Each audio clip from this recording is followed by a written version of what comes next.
টমেটোটা আমি ভর্তা করব।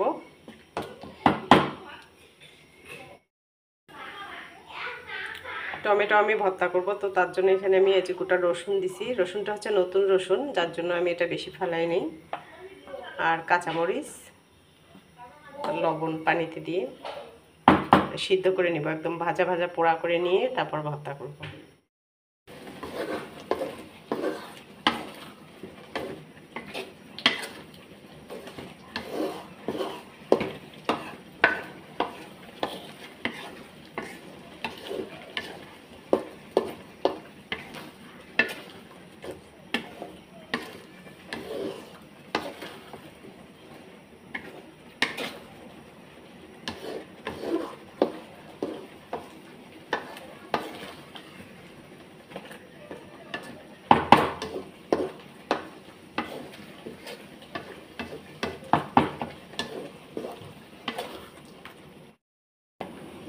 লবণ মেশানো পানিটা গরম হয়ে গেছে, আমি একটু তেল দিয়ে দিচ্ছি এখানে, সয়াবিন তেল।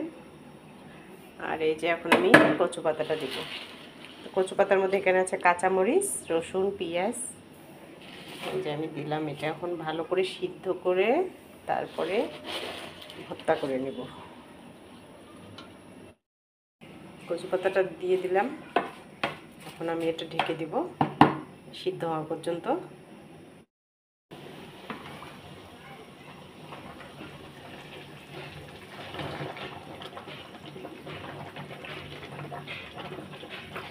আমি বেশি করে পানি দিছি যেন এটা গলায় না ধরে, ভালো করে সিদ্ধ হয়ে গেছে কচু ভর্তা। এখন আমি এটা নামিয়ে দেব। আমি মুরগি রান্না করব, তো মুরগির সব মশলাপাতি এখানে দেওয়া আছে মাংসের মধ্যে। আর এখানে শুধু রসুন, পেঁয়াজ, আদা বাটা এটা ভেজে নিচ্ছি। একটু ভাজা হয়ে গেলে আমি মাংসটা এখানে ঢেলে দেব। আর এই যে মাংসের মধ্যে আমি একটা পাতা দিয়েছি, এই মশলার গাছটা আমার বাগানে আছে, এটার নাম হচ্ছে অল স্পাইট। এই মশলাটা হচ্ছে 12 মশলার গাছ বলে।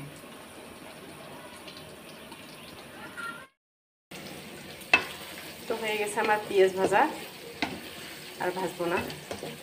এখন মাংসটা আমি ঢেলে দিব।